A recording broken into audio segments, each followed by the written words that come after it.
দেখতেছি, পবিত্র করে দেন। গুনাহের ঘাটতি বড় হয়ে গেছে, বিবেকের আদালত আমাকে বারবার পাকড়াও করে। আল্লাহ আকবার বলে। আল্লাহর হাবিব আবার বলল, বাড়ি চলে যাও। না, তুমি জিনা করো নাই। মাইস বিন মালিক যুবক আবার আয়েশা বলে, আমি জিনা করছি, কদ জানাইতু, জিনা করেছি, শাস্তি দেন। শরীয়তের হক রজম আমার উপরে চালু করে দেন। দুনিয়ার কোন তন্ত্র মন্ত্র মুসলমান মানতে পারে না। মুসলমান মানবে কোরআনের আইন, ঠিক না ঠিক? রাসূল কোরআন যা বলেছে সেটা আমার চলে শোনা। নবীজি তিনবার এই যুবককে তাড়ায় দিয়েছে। তাড়ায় দেওয়ার পরে আল্লাহর হাবিব হযরত আলীকে ডেকে বলল, এই যুবকের গ্রামে খবর নিয়ে দেখো সে কি পাগল কিনা। খবর নিয়ে দেখলো পাগল না, সুস্থ সবল, যথেষ্ট পরিমাণ চৌখাসমান জ্ঞানী যুবক। আল্লাহর হাবিব বলল, মাঠের ভিতরে নিয়ে বুক পর্যন্ত গেড়ে তারপরে পাথর মেরে হত্যা করো। আল্লাহু আকবার বলে। মাঠের ভিতরে নিয়ে বুক পর্যন্ত গেড়ে পাথর মেরে যুবকের উপরে শরীয়তের আইন চালু করে দিল। হাসতে হাসতে আল্লাহর আদালতে পাপ মুক্ত হয়ে দাঁড়ায় গেছে। হযরত আলী বলেন, স্বপ্নে দেখতেছি জান্নাতের বাগানে সবুজ ঘোড়ার পিঠে ঘুরতেছে। রব্বুল আলামিন প্রশ্ন করল, মাইস বিন মালিক, কেন তুমি এত বড় শাস্তি নিজের মাথায় পেতে নিলা? মাইস বিন মালিক বলল, মালিক, আমি শুধু তোমার ডরে কোরআনের আইন নিজের উপরে গ্রহণ করেছি। আমি পবিত্র হতে চাই, কবরের আযাব থেকে তোমার কাছে বাঁচতে চাই। 3 দিন পরে একজন মহিলা এসে বলতে আছে, তাহহিরনি, আমারে পবিত্র করেন, আমিও জিনা করছি। মহিলা বলতে আছে, হুজুর আমাকে পবিত্র করে দেন, আমি জিনার বিচারে লিপ্ত হয়েছি। আল্লাহর হাবিব বলল, না, তুমি জিনা করো নাই, বাসায় চলে যাও। মহিলা বলতে আছে, মাইস বিন মালিককে আপনি 3 বার তাড়ায়া দিয়েছেন, আমারে তাড়াইয়েন না। আমি যে জিনা করছি আমার তো প্রমাণ আছে, সাক্ষী আছে। আমার সাক্ষী হলো হুজুর, আমার পেটে একটা অবহিত বাচ্চা আছে। ওগো আল্লাহর হাবিব, গুনাহের ঘাটতিটা বড় হয়ে গেছে। পাপ মানুষকে আরামে ঘুমাইতে দেয় না। কোন জালেমকে রব্বুল আলামিন এসি রুমে শান্তিতে ঘুমাইতে দেবে না, কারণ জালেমকে ছাড় দেয়, রব ছেড়ে দেয় না। আবার এমন মানুষ আছে, দিন আনে দিনে গাছতলায় একটানা নাক ডাইকা ঘুম দেয়, 3 ঘন্টা ঘুমায়, মাঝখানে ব্রেক নেয় না। বলেন সব ক্ষমতার মালিক কে? প্রিয় ভাইরা আমার, আল্লাহর হাবিব বলল, তুমি অপরাধ করলা, পেটের বাচ্চা তো অপরাধ করে নাই। যাও, বাসায় চলে যাও। বাসায় চলে গেল, বাচ্চা ভূমিষ্ঠ হইল। কিছুদিন পর মহিলা বাচ্চা করে নিয়ে নবীর কাছে আসছে। আয়েশা বলল, রাহমাতুল লিল আলামিন, তাহহিরনি, আমারে পবিত্র করেন। আল্লাহর রাসূল বলল, তুমি পাপী, কিন্তু বাচ্চার তো কোনো পাপ নাই। মা বোনেরা দিলের কান লাগায় শুনেন, কোন পাপ মানুষকে শান্তিতে খাইতেও দেয় না। পাপের অপর নাম হবে মহিলা আবার চলে আসছে আল্লাহর নবীর দরবারে বাচ্চা নিয়ে। হুজুর, এই দেখেন বাচ্চা, আপনি আমারে শাস্তি দেন, বাচ্চার ভালোবাসা আমার দুনিয়ায় বাঁচায় রাখতে পারবে না।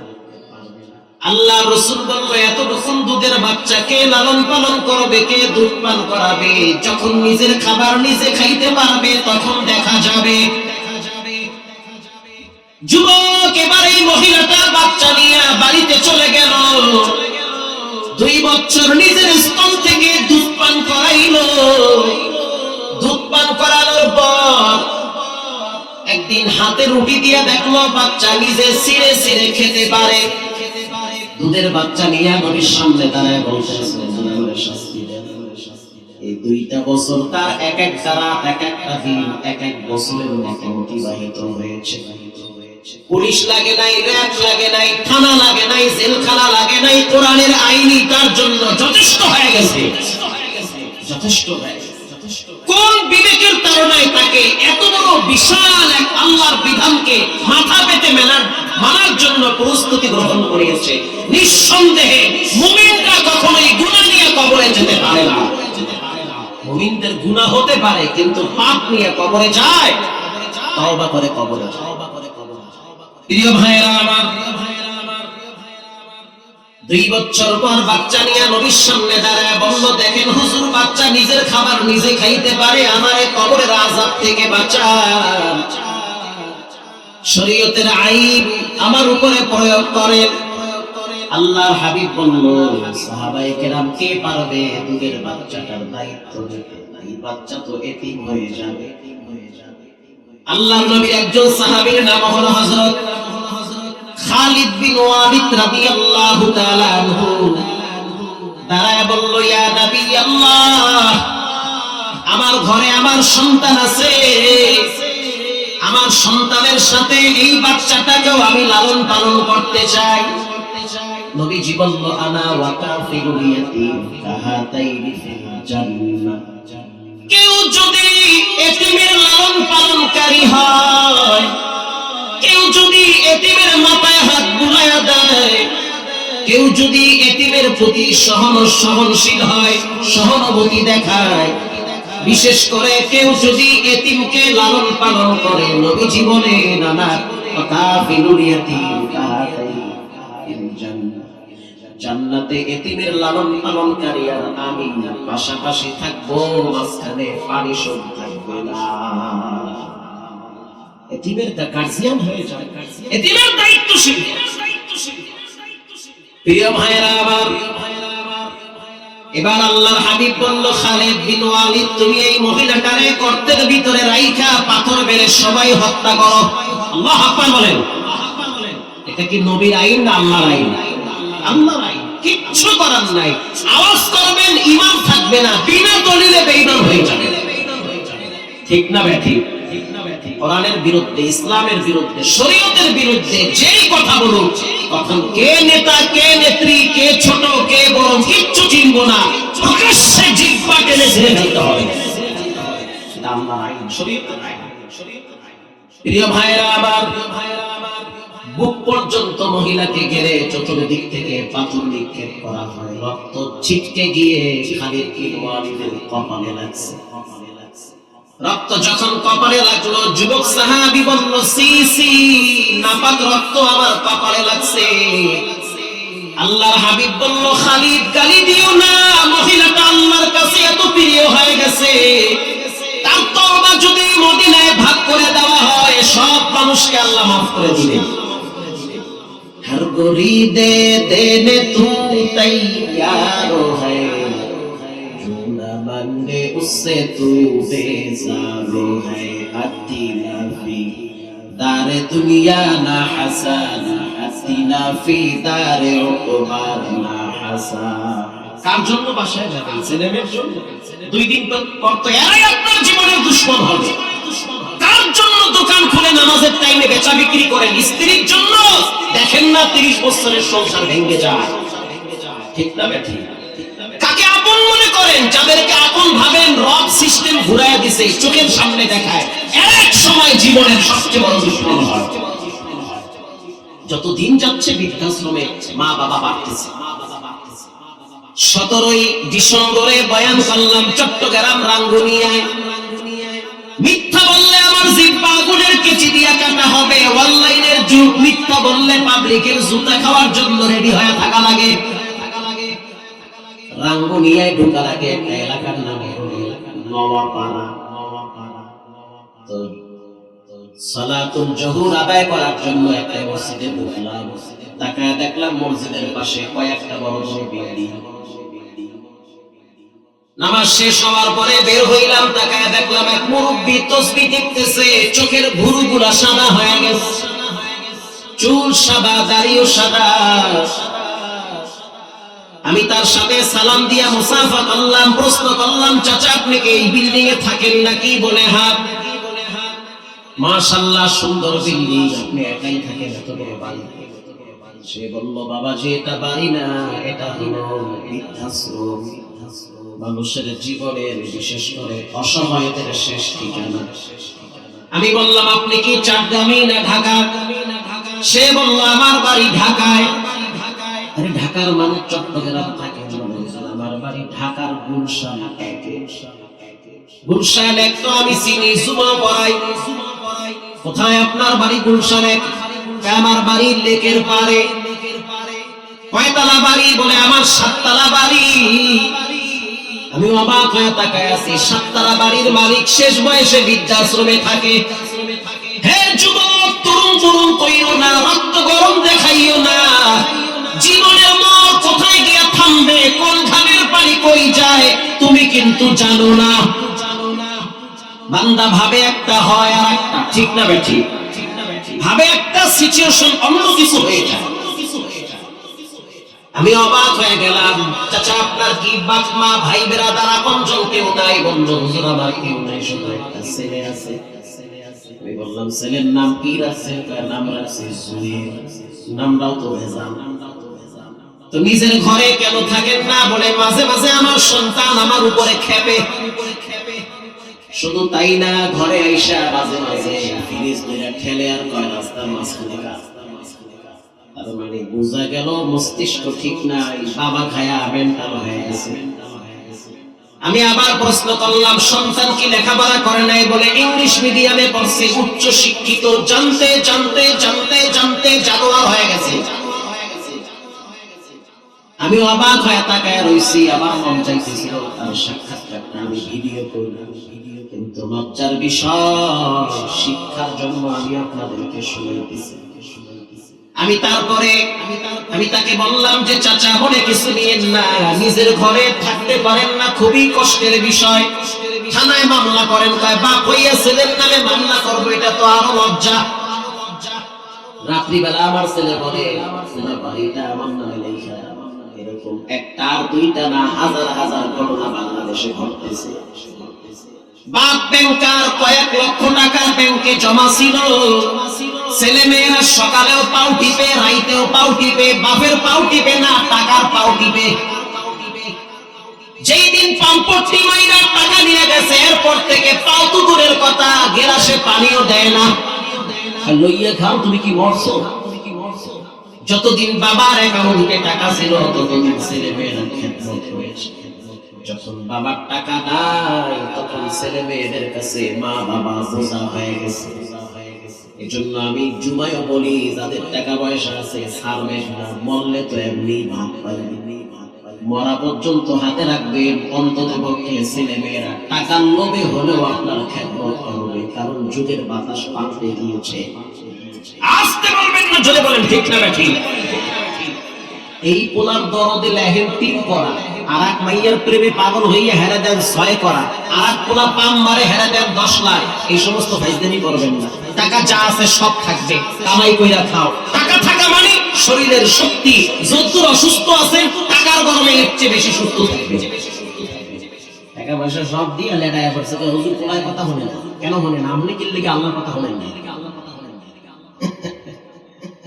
আমি বললাম চাচা মনে কিছু নিয়েন না। সকালবেলা সন্তানকে মসজিদ চিনাইছেন? কয় না, চিনাই নাই। আমি নিজেই তো মসজিদে যাই নাই, পোলা আবার চিনামু কেমনে? রাগ করবেন না, সন্তান কোরআন চিনে, কোনো মতে আলিফ বা তা পারে। আমি আবার প্রশ্ন করলাম চাচা রাগ করিয়েন না, মনে কষ্ট নিয়েন না। যেই মা বাবা সন্তানকে পশ্চিম চিনায় না, যেই মা বাবা সন্তানকে কোরআন চিনায় না, রব চিনায় না, রাসূল চিনায় না, এক সময় দেখা যায় ওই সন্তান মা বাবাকে চিনতে চায় না। আস্তে বলবেন না, জোরে বলবেন। চিনতে চাবে। আল্লাহর কসম 100 বার বললাম, আমি তার হাতে চুমা দিলাম। যখন চুমা দিলাম তখন আমি বললাম আপনি আমার বাবার বয়সে বিদায় চুমা দিয়েছেন, যদি আমার আব্বা হইতেন তাহলে আমি আপনার পায়ে চুমা দিতাম। এই শিক্ষা আমাকে কোরআন দিয়েছে, ইসলাম দিয়েছে, রাসূল দিয়েছে। বড়কে সম্মান করো, ছোটকে ছেলে করো, ঠিক যাবে ঠিক। জন্য বারবার বলি, খবরদার ছেলে মেয়ে লাইনচ্যুত হওয়ার আগে তাদেরকে দিন চিনান, ইসলাম চিনান, কোরআন চিনান। তাদের রক্ত, তাদের জীবন ব্যয় হবে ইসলামের জন্য। এই যে মুগদা মেডিকেলের পাশে নন্দীপাড়া, এটা তো ভিডিও হচ্ছে, মিথ্যা কইলে তো ভিজা খাওয়া লাগবে 10টা। এলাকার নাম নন্দীপাড়া, পাশে এলাকার নাম হইল খিলগাঁও, এর পাশে হইল মতিঝিল। কি ঝিল? মতিঝিল। আর যদি বলেন কি ঝিল? নরমাল এলাকা না ভিআইপি? ভিআইপি এলাকা। ভিআইপি মানে ভিআইপি বাংলা। একটা প্রতিষ্ঠানে সকালবেলা মা বাচ্চা নিয়ে আসে, প্রিন্সিপাল স্যার বলল, হুজুর অবস্থা বড় খারাপ। প্রতিদিন সকালবেলা মা বাচ্চারে মাদ্রাসায় নিয়ে আসে। ঘটনাক্রমে একদিন আইসা বলতেছে, হুজুর আমার ছেলে আমার গায়ে হাত দেয়, শুধু তাই না ওর বাবার গায়ে মাঝে মাঝে রিমোট দিয়া বাড়ি মারে। উস্তাদ অবাক হয়ে গেল, 6 বছরের বাচ্চা মায়ের গায়ে হাত দেয়, বাবার গায়ে রিমোট দিয়া বাড়ি মারে। বাচ্চাটারে কাছে ডাইকা প্রশ্ন করলো, সন্তান নিজের হাতে মায়ের গায়ে হাত দাও, চরম বেয়াদবি। বাবার গায়ে রিমোট দিয়া বাড়ি মারো, চরম পর্যায়ের বেয়াদবি। কেন তুমি বাবার গায়ে হাত দাও, কেন মায়ের গায়ে হাত দাও? খোদার কসম, বাচ্চা বলল, উস্তাদ আমার মেজাজটা ঘরে গেলে গরম হয়ে যায়। বলেটা কি? 6 বছরের বাচ্চার মেজাজ ঘরে গেলে গরম হয়ে যায়। উস্তাদ তাকে চিপস দিল, চকলেট দিল। দেওয়ার পরে বলল, বাবা সত্য করে বলো তোমার দাদা দাদি কোথায় থাকে? বাচ্চা বলল, উস্তাদ আমি আমার আব্বা দাদা দাদি নাকি মাদ্রাসায় পড়ে। উস্তাদ অবাক হয়ে গেল, দাদা না হয় মাদ্রাসায় পড়ে, মহিলা মানুষ বুড়ি দাদি কোন মাদ্রাসায় পড়ে? ঠিক না বেটি? উস্তাদ বলল, সেই মাদ্রাসা কোথায়? বলে গাজীপুর হোতাপাড়া। উস্তাদ জিজ্ঞেস করলো, তুমি তো বাংলা দেখা দেখা পড়তে পারো, আমাদের মাদ্রাসার নাম কি? বলে মার্কাজ। তোমার দাদা দাদি যেই মাদ্রাসায় পড়ে বলো সেই মাদ্রাসার নাম কি? বলে মাদ্রাসার নাম হইল বয়স্কদের পুনর্বাসন, তার মানে হলো বৃদ্ধাশ্রম। উস্তাদ চেহারে বসা ছিল, মনে হচ্ছে নিচে পড়ে যাচ্ছে। নিজের মা বাবারে বৃদ্ধাশ্রমে পাঠাইয়া সন্তানকে আলেম বানাবার চিন্তা করা বোকামি ছাড়া কিছুই না। উস্তাদ বলল, বাবা তুমি কি দাদা দাদি দেখার জন্য যাও?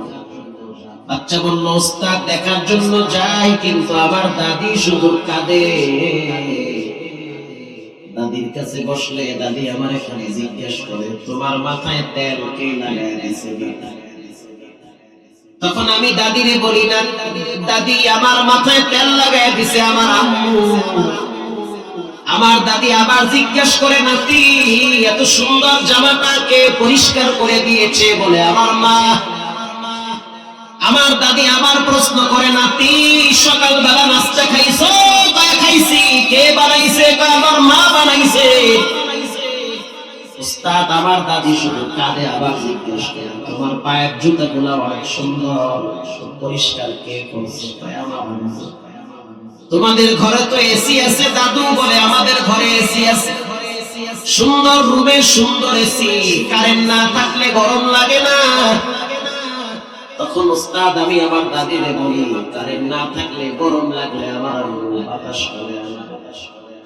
উস্তাদ তখন আমার দাদিরে দেখি চোখের পানি দিয়া বুক ভিজা ফেলাইতেছে, আর বলতে আছে, নাতি এমন একটা দিন ছিল যেই দিন আমি তোমার বাবার মাথায় তেল লাগাই দিতাম।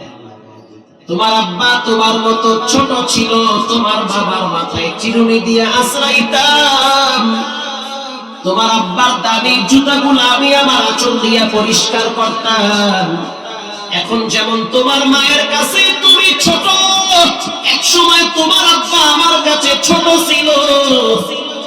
ঘরে ভালো খাবার পাকাইলে আমি খাইতাম না, রাইখা দিতাম তোমার আব্বুর জন্য। শুধু তাই না, তোমার আব্বুরে প্রতিদিন আমি পাখা দিয়া বাতাস করে করে করে করে ঘুম পাড়াইতাম, কারণ তখন তো আর কারেন্ট ছিল না, এসিও ছিল না।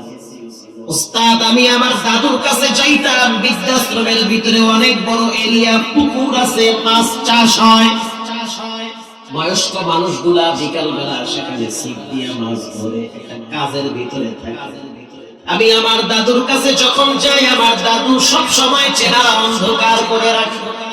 আমার দাদু প্রায় বলে আমার হয়তো দুনিয়া থেকে বিদায়ের সময় হয়ে গেছে, আমি যদি মারা যাই আমার লাশ যেন তোমার আব্বা না দেখে, তোমার আব্বা যেন আমার চেহারাটা না দেখে। আমি আমার জীবন যৌবন পুরোটাই তোমার আব্বার পিছনে ব্যয় করছি। এখন তোমার আব্বা অনেক বড় অফিসার হয়ে গেছে, প্যারাডো গাড়ি নিয়ে ঘুরে, স্পেশাল বিশাল ফ্ল্যাট নিয়ে চলে, এসি লাগায়া বড় আরামে থাকে। আমরা ঘরে থাকলে নাকি তার গেস্ট আসলে সমস্যা হয়। আমরা বিছানায় প্রস্রাব পায়খানা করে দিলে পরিষ্কার করার মানুষ না। আমাদের মৃত্যুর পরে তোমার আব্বা যেন জানাজা পড়তে না আসে, নাকি তুমি বড় হইলে জানাজা তুমি পড়াবা। উস্তাদ অজর ধারায় কাঁদতেছে আর বলতেছে, আহ এটা কেমন মা বাবা, নিজের আব্বা আম্মারে বৃদ্ধাশ্রমে থেকে রাইখা বউ বাচ্চা নিয়ে বড় আরামে চলে আরামে খায়। এবার উস্তাদ বলতে আছে, সন্তান আগে তুমি তোমার মায়ের কয়বার মারবে?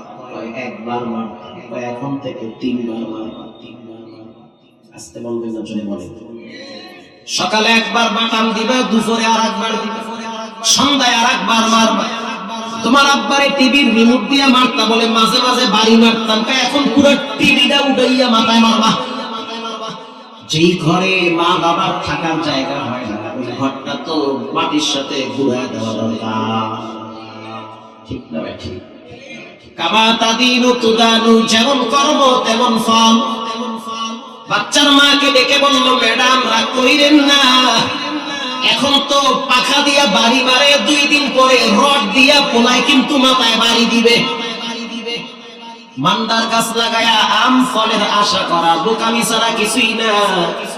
শ্বশুর শাশুড়ি মা বাবারে বৃদ্ধাশ্রমে রাইখা সন্তানের কাছ থেকে শালীন ব্যবহারের আশা করা বোকামি ছাড়া কিছুই না। কত 2 দিন পরে টাকাতি করবে, কত 2 দিন পরে ঐশীর মতো তোমার জামাইরে আর বউরে বিসমিল্লাহ ছাড়া জবাই দিবে, কথা কম না। এজন্য সাবধান, সন্তানকে কোরআন চিনান, ইসলাম চিনান, রব চিনান, রাসূল চিনান। অবাক হয়ে যাবেন, ঢাকা শহরে বেশিরভাগ ধনী ফ্যামিলির বাচ্চাদেরকে এখন মাদ্রাসায়, সচিবের ছেলে মাদ্রাসায় পড়ে। কেন পড়ান? পিড়ার থেকে বাঁচানো, যে শুরু হয়েছে সে রাইতের বেলা ঘর দরজা ভেঙে ফেলায় নেশার টাকার জন্য। প্রিয় ভাইরা আমার, আমি আপনাদের সামনে সূরা মুদ্দাসসির থেকে 3টা আয়াত তেলাওয়াত করেছি। রব্বুল আলামিন বলেন, ইয়াতাসাআলুনা আনিল মুজরিমিনা মা সালাকাকুম ফি সাকার। কিয়ামতের দিন জান্নাতীরা যখন জান্নাতে চলে যাবে, জান্নাতীরা জাহান্নামীদেরকে বলবে, তোমরা সাকার নামক জাহান্নামে কেন আসলে? জাহান্নামের অনেকগুলা নাম আছে, যেমন একটা নাম হলো সাকার, জাহান্নামের আরেকটা নাম আছে লাযা, জাহান্নামের আরেকটা নাম আছে হুতামা। দুনিয়ার আগুন ডান হাতে লাগলে বাম হাত জ্বলে না। আল্লাহ বলেন, আল্লাতী তাত্তালিউ আলাল আফইদা, জাহান্নামের আগুন শরীরের যে কোনো অঙ্গে লাগলে কলিজা পর্যন্ত ভুনা হয়ে যায়। রানা প্লাজা ভেঙে পড়েছে, তারপরে তো অনেকেই দেখেন। আমি তো 3 দিন সেখানে ছিলাম, নিজের চোখে দেখা। এবং যুবক রানা প্লাজার চিপার ভিতরে পড়ছে, আগুনে পুড়তে পুড়তে যার একটা হাত একেবারে শেষ হয়ে গেছে। চোখের সামনে দেখলাম সেনাবাহিনী আগুনে পুরা হাত বের করতেছে। এমনও যুবক দেখছি যে কিনা ভিতরে মেশিন দিয়ে কাপড় সেলাইতো, একটু পরে কি হবে কল্পনা করতে পারে নাই। হঠাৎ বিকট আওয়াজ, ভেঙে চুরে মাথার উপরে পড়ল। যখন মাথার উপরে পড়েছে, রব্বুল আলামিন একটা তক্তার নিচে তাকে নিরাপদে রাখছে। কিন্তু হাতটা ওয়ালের ওই পাশে গেছে, এই পাশে তো আবার আগুন লাগছে। হাত পুড়তেছে, টের পাইতেছে, কিন্তু টান দিতে পারে না, কারণ ওয়ালের চিপায় পড়ছে। কথা কি বুঝেন?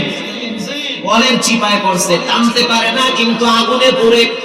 তখন বলে, মালিক তুমি ছাড়া আমার কেউ নাই, যতদিন তুমি সুখে ছিলা ততদিন তো মালিককে ভুলছো, এখন তুমি কষ্টে পড়ছো, এখন তুমি বলো মালিক তুমি ছাড়া কেউ নাই।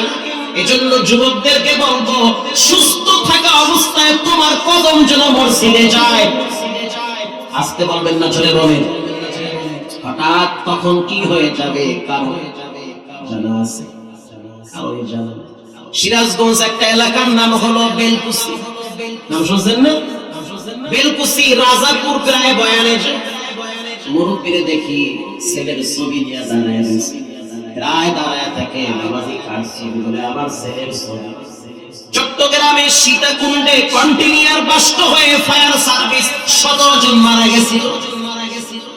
ওই ফায়ার সার্ভিস কর্মীদের ভিতরে আমার ছেলে আগুনে পড়তে পড়তে পড়তে পড়তে চেহারা কালা হয়ে গেছে। আমি চিনতে পারি নাই যে এটা আমার সন্তান। পুরা চেহারাটা অন্ধকার হয়ে গেছে, দুনিয়ার আগুন। হুজুর আমার ছোট্ট একটা বাচ্চা আছে, একেবারেই মাসুম বাচ্চা, প্রতিদিন কাঁদে বাবার জন্য, কিন্তু বাপ তো আগুনে পুড়ে কবরে গেছে। সব বাদ দিলাম, 3 দিন আগে চাঁদপুর নদীতে এক্সিডিং করে 7 জন মারা গেছে। সব বাদ দেন, প্রতিদিন আপনাদের হাইওয়ে রোডে গাড়ি অ্যাক্সিডেন্ট হয়, প্রায় দিন সবই গাড়ি পড়ে জায়গায় 3-4 জন শেষ। প্রত্যেক বৃহস্পতিবার আমার মাহফিল ঢাকার আশেপাশে থাকে, বেশিরভাগ কুমিল্লায় রাখি, কারণ জুমার দিন ঢাকায় জুমা পড়ার লাগে। চোখের সামনে দেখি হেলমেট এক জায়গায়, ঘিলু আর এক জায়গায়, হেডফোন আর এক জায়গায়। ও ভাবলো কি আর হইল কি, স্বপ্ন দেখছে বাড়ি যাবে, কিন্তু কবরের ভিসা চলে আসছে। ঠিক না? জাহান্নাম স্পষ্ট ভাবে জানায় দিল, আমার মাঝখানে আসবে 4 কোয়ালিটির মানুষ সবচেয়ে বেশি।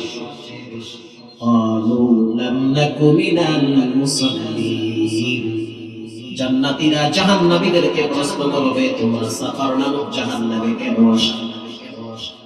তখন তারা বলবে, জাহান্নামে আসার পিছনে সবচেয়ে বড় কারণ হলো নামাজ না পড়া। আল্লাহু আকবার বলেন। পৃথিবীর ইতিহাসে সবচেয়ে বড় ইবাদতের নাম হলো নামাজ। অসুস্থ যারা, তাদেরকে জিজ্ঞাসা করেন কেমন লাগে বিছানায় শুয়ে থাকতে, বারবার বলবে দোয়া করেন যদি আল্লাহ সুস্থ করে জীবনে নামাজ চায়। একটা মানুষের কবরে যাওয়ার পরে প্রথম প্রশ্ন করা হবে, মান রব্বুকা, বলো তোমার রবের নাম কি? বলেন রবের নাম কি? রব শব্দের প্র্যাকটিস করা হয় নামাজের মধ্যে। একটা মানুষ যখন নামাজে দাঁড়ায় তখন পড়ে আলহামদুলিল্লাহি রাব্বিল আলামিন, বলেন রব আছে না? এরপরে যখন মানুষটা রুকুতে যায়, কি চমৎকার রুকু, কত সুন্দর একটা রুকু দেয়, মালিকের সামনে বিনয় হয়, আত্মার প্রশান্তি। কবরের বাতি হলো নামাজ আর রুকু। আল্লাহু আকবার বলেন। রুকুতে যাওয়ার পরে একটা আওয়াজ দেওয়া হয়, সুবহানা রাব্বিয়াল আযীম। আওয়াজ দিয়া বলেন রব আছে না নাই? রাব্বিয়াল আযীম, রব্বুল আলামিন মুখ থেকে আওয়াজটা বের করে, বলো বান্দা রাব্বিয়াল আযীম। রব শব্দটা 2 দিন পরেই তোমার কবরে কাজে লাগবে। এরপরে যখন বান্দা সোজা হয়ে দাঁড়ায়, আল্লাহর নবী শিখায় দেয়, বলো রব্বানা লাকাল হামদ, রব আছে না নাই?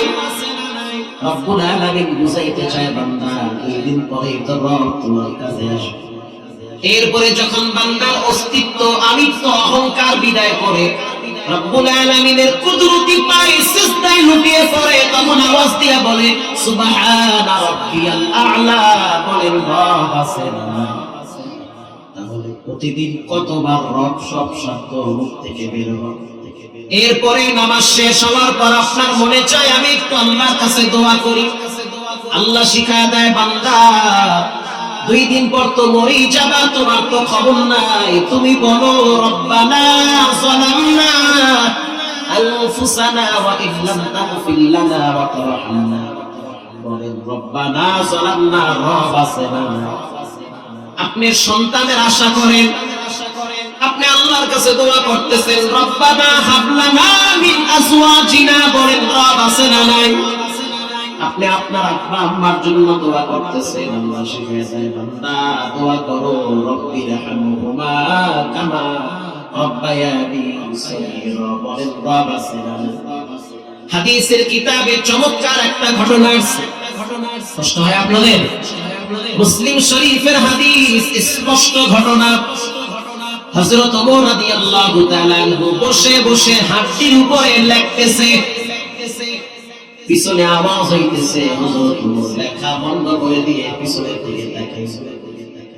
দেখুন সুদর্শন সুন্দর অবয়ব আকৃতি অনেক চমৎকার, দাঁড়ায় দাঁড়ায় এক যুবক ফোফায়া ফোফায়া কাঁদতেছে। হযরত ওমর রাদিয়াল্লাহু তাআলা আনহু প্রশ্ন করলো, মা ইউবকিকা ইয়া শাবাব, কেন কাঁদো, কি হয়েছে, তুমি না তো জওয়ান যুবক? যুবক বলল, ওমর তোমার বাবার নাম হইল খাত্তাব, আমি তোমার আব্বারে চিনি। আল্লাহু আকবার বলেন। নবীজি জীবিত আছে এটাও আমি কিন্তু জানি, কিন্তু আমি যে গোপনে একটা পাপ করছি, পাপের কাছে তো ধরা খেয়ে গেছি, কোনো কাজে আমি শান্তি পাই না। আমি যখন খাবার খাইতে যাই তখন মনে হয় খাবার আমারে ধিক্কার দেয়, যখন আমি পানি পান করি মনে হয় পানি আমারে লানত দেয়। এখন আমি কোথায় যাব, কি করব, মানসিক ভারসাম্য হারিয়ে ফেলতেছি। হযরত ওমর বললেন, একটা কাজ করো, রাহমাতুল লিল আলামিনের দরবারে চলো। এবার যুবককে নিয়ে নবীর দরবারে চলে গেল হযরত ওমর। আল্লাহু আকবার বলেন। হযরত ওমর বাচ্চাদের মতো কেঁদে দিয়েছে। নবী প্রশ্ন করলো, মা ইউবকিকা ইয়া উমার, তুমি কেন কাঁদো? তুমি একজন শক্ত দিলের মানুষ, নওজোয়ান যুবক, তোমার চোখেও পানি। হযরত ওমর বলতে আছে, আমি কাঁদি না, পিছনের যুবক আমারে কাঁদায়। প্রশ্ন করা হইল, কে কাঁদায়? বলে যুবক, ডাকো তারে আমার সামনে। আল্লাহর হাবিব প্রশ্ন করলো, যুবক কেন কাঁদো, তোমার চোখের গোড়ায় পানি? উত্তর দিল, ইয়া নবী আল্লাহ, জীবনে আমি একটা অপরাধ করেছি, যে অপরাধের কারণে জাহান্নামের ডরে আমি কাঁদতেছি। কবরের আযাবের ভয় আমাকে ভীত সন্ত্রস্ত করে ফেলেছে। আল্লাহর হাবিব প্রশ্ন করলো, তোমার বিশাল বড় পাপ, এটা কি আসমানের চেয়েও বড়? উত্তর আসলো, আসমানের চেয়েও বড়। প্রশ্ন করা হইল, তোমার পাপ কি বিশাল সমুদ্রের চেয়েও বড়? বলে নবী আবার প্রশ্ন করল, তোমার পাপ কি আল্লাহর দয়া মায়ার চেয়েও বড়? যুবক বলল, আল্লাহর দয়া মায়ার চাইতো আমার পাপ অনেক বড় হবে। নবীজি বলল, হাল আশরাকতু বিল্লাহ, তুমি কি হত্যা করছো কাউকে? মানুষ খুন করছো? কয় না, খুন করি নাই। হাল কাতালতু নাফসি, তুমি কি মানুষ হত্যা করেছো? বলে না। আল্লাহর সাথে শিরিক করছো? বলে না, করি নাই। নবী আবার প্রশ্ন করল, তাহলে বলো তুমি এমন কি অপরাধ করেছো? যুবক বলল, রাহমাতুল লিল আলামিন, আমার পাপ হইল আমি গোপনে গোপনে মানুষের কাফন চুরি করে বাজারে বিক্রি করি। নবীজি বলল, জীবিত মানুষের না মৃত মানুষের? যুবক বলল, হুজুর লজ্জার কথা, মৃত ব্যক্তিদের কাফন চুরি করে বাজারে বিক্রি করি। ঘটনাক্রমে আমি শুনতে পাইলাম মদিনার একজন সুন্দরী সুশ্রী নারী মারা গেছে। আনসারী মহিলার কবরের পাশে দাঁড়াইছি। দাঁড়াবার পর আমি চিন্তা করলাম, কেউ নাই, দরজা সবাই বন্ধ, সবাই তো ঘুমায়। আমি এবার সেই কবর খনন করে লাশ বের করেছি। সুন্দরী নারীর শরীর থেকে কাপড় সরাইছি। কাপড় সরাবার পর আমার ভিতরে শয়তানি চলে আসছে, খাহেসাত চলে আসছে, নফসে আম্মারা জাগ্রত হয়েছে। ওগো আল্লাহর হাবিব, আমি ওই মৃত নারীর সাথে জিনা করছি। জিনা করার পর মৃত নারীর জবান আল্লাহ খুলে দিয়েছেন। মৃত মহিলা বলতে আছে, যুবক আমারে তো মৃত এখানে ফালা রাখছে, সুন্দর করে কাপড় পেঁচায়, তুমি নিজের হাতে কাপড় খুইলা কেন? বিবস্ত্র করার পর আবার তুমি আমার সাথে জিনা করলা, নাপাক কেন বানাইলা? আল্লাহর মাইর তো আছে, প্রাকৃতিক মাইর আছে না নাই? জমিনের মাইর আছে, গাছপালার হিসাব আছে। শুধু তাই না, জীব জানোয়ারের বরদুয়া আছে। কত মানুষের লানত নিয়ে দুনিয়াতে বাঁচতেছে। মাটি কিন্তু কঠিন জায়গা। এখানে আসার পরে রাসূল বলেছেন কারোর জন্য জান্নাত, কারোর জন্য জাহান্নাম। কবরের মৃত মানুষের চিৎকার জিগজানোয়ার শুনতে পায়, মানুষ শুনে না। একবার যদি মৃত মানুষ জীবিত হইয়া আয়েশা বলতো কি হয়, কোন মানুষ পাগলামি করতে পারত না, পরকালের জন্য ব্যস্ত হয়ে যেত, আখিরাতের খুশি অর্জন করত।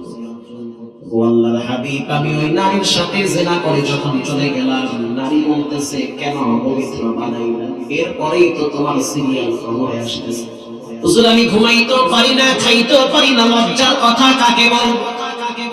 মনে হচ্ছে রাত্রিবেলা আমার মাথার উপরে কে যেন পাহাড় দিয়া চাপা দিয়া রাখে। আল্লাহর হাবিব ধমক দিয়া তাড়ায় দিল আর বলল জাহান্নামের আগুন বড় কঠিন। আল্লাহু আকবার বলেন।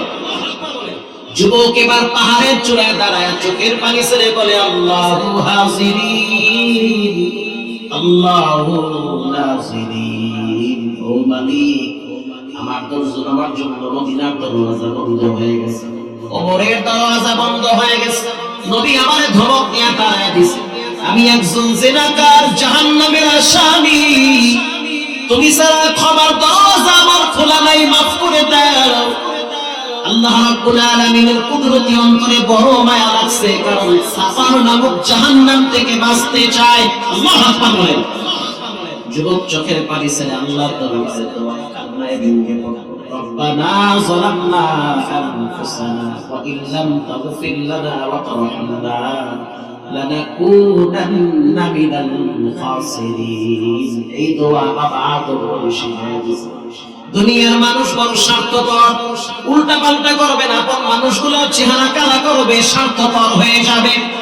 যাদেরকে আপন মনে করেন ওয়ান টুর ভিতরে তাদের চেহারা পরিবর্তন হয়ে যায়।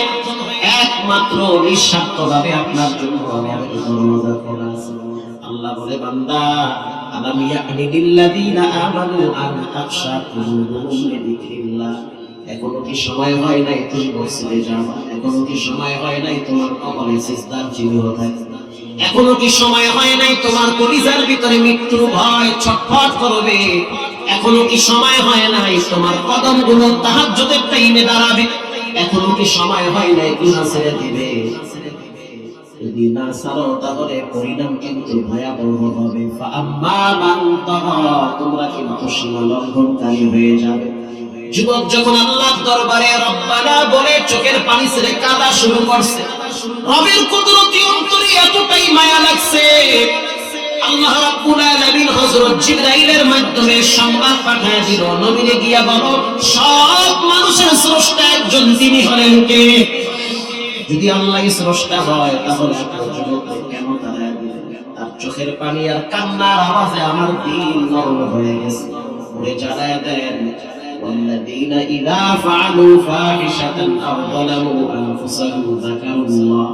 কেউ যদি গুনাহ করে, জিনা করে, হারাম খায়, ব্যভিচারে লিপ্ত হয়, মিথ্যা বলে, চগলখুরি করে, আর যখন তার মাথায় চিন্তা আসে আহারে না জানি কখন আবার মৃত্যু চলে আসে, ভয় আসে, والذين إذا فعلوا فاحشة أو ظلموا أنفسهم ذكروا الله। আল্লাহকে স্মরণ করে আর গোপনে গোপনে বলে মালিক ধইরেন না, পেট যদি করিয়েন না, কিছুদিন বাঁচায় রাখেন। ওগো আমার হাবিব, ওই যুবক আমাকে স্মরণ করেছে। নবী বলেন সুসংবাদ, আত্তাইবু মিনায যামবি কামান লা যামবা লা। কেউ যদি তওবা করে, নারী হোক পুরুষ হোক, নিষ্পাপ বাচ্চার মতো তাকেও নিষ্পাপ বানায় দেওয়া হয়। আল্লাহ আকবার বলেন। জিনার গুনাহ রব্বুল আলামিন মাফ করেছেন, শর্ত হলো রবের কাছে তওবা করা লাগবে। ও ভাইরা আমার, জাহান্নামীরা জান্নাতীদেরকে বলবে ক্বালু লাম নাকু মিনাল মুসাল্লিন। জাহান্নামে আসার পিছনে সবচেয়ে বড় কারণ হলো নামাজ না পড়া। নামাজ এমন একটা ইবাদত যার মাধ্যমে রবের সাথে সম্পর্ক হয়। আজ থেকে পাক্কা নিয়ত করে নেন, জীবনে নামাজ ছাড়বো না, হারাম খাবো না, আব্বা আম্মার সাথে বেয়াদবি করবো না, জুলুম করবো না, কারো উপরে অত্যাচার করবো না। দিলটা যদি ভালো হয়, তওবার নিয়তে দুইটা হাত আল্লাহকে দেখায় দাও। নারে তাকবীর। রব্বুল আলামিন হাতগুলো কবুল করে নেন, জীবনে বারবার মক্কা মদিনা জিয়ারতের তৌফিক দান করেন। বলেন আমিন। আরো জোরে বলেন আমিন। বাংলাদেশের একটা প্রসিদ্ধ জেলার নাম হইল ভোলা। একদিন ঘুরতে যাইয়েন ভোলা, কিলা আরো জোরে বলে ভোলায় গেলে দেখবেন ফজরের টাইমে 1 2 3 কাতার পুরাটাই যুবকদের দখল। শীত যত বাড়ে ভোলা অঞ্চলে মুসল্লি তত বাড়ে। ভোলার ভিতরে 3টা দ্বীপ আছে, একটা দ্বীপের নাম হলো মনপুরা। বলেন কি পুরা? মনপুরা। এটা সাগরের ভিতরে আরেক জনক, চতুর্দিকে পানি, মাঝখানে একটা দ্বীপ, এটাকে বলা হয় মনপুরা। এই মনপুরায় যদি আপনি যান দেখবেন সুবহানাল্লাহ, ম্যাক্সিমাম মসজিদগুলায় ফজরের টাইমে ছোট ছোট বাচ্চা দিয়ে ভরা থাকে। মানে ওই দেশের নারী পুরুষদের অভ্যাস হলো ফজরের টাইমে ঘরে কোনো পুরুষ থাকতে পারবে না, ছোট হোক বড় হোক সব মসজিদে যাওয়া লাগে। এজন্য আল্লাহ তাআলা শত শত বছর ধরে সমুদ্রের মাঝখানে তাদেরকে রিজিক দিয়া বাঁচায় আছে। আরামে চলতেছে, চতুর্দিকে পানি, মাঝখানে একটা চরের নাম হইল ভোলা, চতুর্দিকে পানি। কত বড় নদী, 3 ঘন্টা লাগে নদী পার হইতে। তাহলে বুঝেন নদীটা কত বিশাল বড় নদী। স্পিড করে 1 ঘন্টা লাগে এই পার থেকে ওই চরে যাইতে। হাজার হাজার মানুষের বসবাস। আল্লাহর দয়ায় সেখানে একবার গেছি, অনেক মানুষ, নদীর যত লোক ছিল সবই মনে হয় বয়ানের পরে ফজরের টাইমে যখন মসজিদে গেলাম, আইরে সুবহানাল্লাহ, মসজিদে পা রাখার জায়গা নেই। পিছনে বারান্দায় দেখি ছোট ছোট বাচ্চা দ্বারা পুরো বারান্দা ভরে গেছে। শীতের ভিতরে কাফের ছোট ছোট বাচ্চা। আমি হাজী সাহেবকে বললাম, হাজী সাহেব, এত যুবক মসজিদে আসলো, এই সিস্টেম কেমনে চালু হইল? তিনি বলল, হুজুর, মাহফিল পরিচালনা করার জন্য কমিটি আছে না নাই? আছে না? মসজিদ নির্মাণের জন্য, পরিচালনার জন্য কমিটি নাই? তো ফজরকে নিয়ন্ত্রণ করার জন্য, ফজরের নামাজে মসজিদে আনার জন্য আমরা একটা কমিটি গঠন করছি। জুমার দিন খতিব সাহেব দাঁড়ায় বলল মসজিদ কমিটিদেরকে নিয়ে যে ফজরের টাইমে দায়িত্ব পালন করবে, কারা কারা মসজিদে আসে, কারা কারা আসে না, লিস্ট করবে। যারা আসে না তাদেরকে বুঝাবে যে ফজরের টাইমে ঘরে ঘুমায় থাইকো না, কারণ ফজরের বাতাস মুমিনের জন্য নিয়ামত হয়ে যায়, আর মুনাফিকের জন্য বিষাক্ত হয়, ফজর করে না, কষ্ট লাগে। আর ফজরের সময় রাসূলুল্লাহ দোয়া করেছেন রিজিকে বরকতের জন্য। ঘটনাক্রমে সভাপতি, সেক্রেটারি, ক্যাশিয়ার, এই পদগুলো আমরা বন্টন করতেছি। তো আমরা বললাম সভাপতি কে হবে? 19 বছরের যুবক দাঁড়ায় বলল, আমাকে দায়িত্ব দেন, আমি প্রতিদিন ফজরে আসবো আর সভাপতির পদ পালন করব। আল্লাহু আকবার বলেন। আমি বললাম ক্যাশিয়ার কে? হুজুর, ক্যাশিয়ারের বয়স মাত্র 14 বছর, ক্লাস 6 না 7 এ পড়ে। সেক্রেটারির বয়স মাত্র 19 না 18 এরকম বলল, মানে সবগুলা 20 এর নিচে। এরা হইল কমিটি। ফজরের টাইমে দেখি প্রথম কাতারে সব বয়া হইছে, মারহাবা বলে। আমারে ঘটনা শোনাইতেছে সভাপতি সাহেব, হুজুর মজার একটা কথা শুনে, ফজরের টাইমে যারা আসে না আমরা তাদের বাড়িতে যাই। আমি নিজে না গেলেও এই যুবকরা যায়, ওরা গেলে অববয়সী যারা আছে ওরা লজ্জায় করে মসজিদে, ঠিক না বেঠিক? ঘটনাক্রমে একদিন মসজিদের এই ফজর কমিটির একজন সদস্য মসজিদে আহে নাই, শীতের মধ্যে চিন্তা করছে ঘরে ঘুমায় থাকে। নাম হইছে মানিক। কি মিয়া? মানিক। মানিক ভাই ঘুমাইতেছে ফজরের টাইমে, শীতের যে হাওয়া, এই যে দেখেন না হাত পা সব বড় হয়ে গেছে, আপনারও কষ্ট হচ্ছে, বুঝতেছি, রাইতে একটু বেশি হইছে, আর 5টা মিনিট টাইম দেন, 5 মিনিট টাইম দেন। তো ফজরের টাইমে মানিক ভাই চিন্তা করলো আজকে আর মসজিদে না যাই, যে কুয়াশা আর যে শীত আর যে বাতাস, কম্বলের নিচেই তাহাজ্জুদ করে যা আছে। তো মহিলারা যারা দিনদার নামাজ পড়ে তারা কিন্তু শীত মানে না, ফজরের টাইমে ঠিকই উঠে। কথা বল না? আপনার মা, আমার মা, আপনার খালা, আমার খালা ফজরের টাইমে ঘুমায়, যত শীত হোক তারা উঠবে, ঠিক না? তো মা যখন নামাজের জন্য দাঁড়ায়, সাধারণত মায়ের দেখা দেখি বাচ্চাও দাঁড়ায়। মানিক ভাই শুধু একটাই মেয়ে, ছোট্ট মেয়ে, মাত্র 5 না 6 বছর বয়স। মা যখন নামাজের জন্য রেডি হয়েছে, বাচ্চাও নামাজের জন্য রেডি হয়ে গেছে। স্ত্রী বারবার বলছে তুমি মসজিদে যাও, না আজকে যাবো না, ওরা খেয়াল পাইবে না যে আমি আজকে ঘুমাইতেছি, আমি ঘুমাইতে থাকি। আচ্ছা ঠিক আছে ঘুমাও, কিন্তু মনে হচ্ছে না পরিণাম ভালো হবে। পোলাপান যদি আইয়া পড়ে লজ্জার ব্যাপার, মহল্লার সবাই জানবে মানিক মিয়া মসজিদে যায় না, পোলাপান আইসা ধরতে, একটা ইজ্জত হানি হয়ে যাবে। না আইবে না, এই শীতের মধ্যে ওরাও একটা মসজিদে যায় না, সব ঘুমায়। অথচ সবাই গেছে, মানিক মিয়া একাই যায় না। নামাজ শেষ হওয়ার পরে এই কমিটি চলে গেছে মানিক ভাইয়ের বাড়িতে, ডাক দিছে, এই মানিক ভাই ঘরে আছেন? মানিক ভাই তো কম্বলের মধ্যে মরাইতে আছে, মনে করছে আজরাইল আসছে। আমি ভাবলাম কি আর হইল, ভাবি একটা হয় আর একটা, ঠিক না বেটা? বউ মারছে পুতা, কেউ যাও না খা, সামনে যাও, দূর চেহারাও ধুই নাই, মুখও ধুই নাই, পেরাসও ধুই নাই, এই অবস্থায় সামনে যাওয়ার চাইতে মহিলা যাওয়া ভালো। ওরা নামাজ পড়ে আইছে আর আমি এখনো কম্বলের নিচে ঘুমাই, লজ্জা। কি করা যায়? দরজা খুইলা দাও, পিছন দিয়ে যাই, পিছন দিয়ে যাবো না, তোমরা তোমার নাই। বউ কইতেছে পিছনে তো খাল, এই শীতের মধ্যে খাল পাড়ি দিতে পারবো? কই দেবা তুমি, সাগর তো পিছনে, একটা ঘরেই থাকি, একটা কাম করি, ইজ্জত তো বাঁচাই তুই। বাচ্চা মেয়েটারে বলতে আছে মানিক ভাইয়া যে আম্মু তুমি গিয়া বলো আব্বু ঘরে নাই। বাচ্চা গিয়ে বলতে আছে চাচ্চু চাচ্চু আব্বু বলছে আব্বু ঘরে নাই।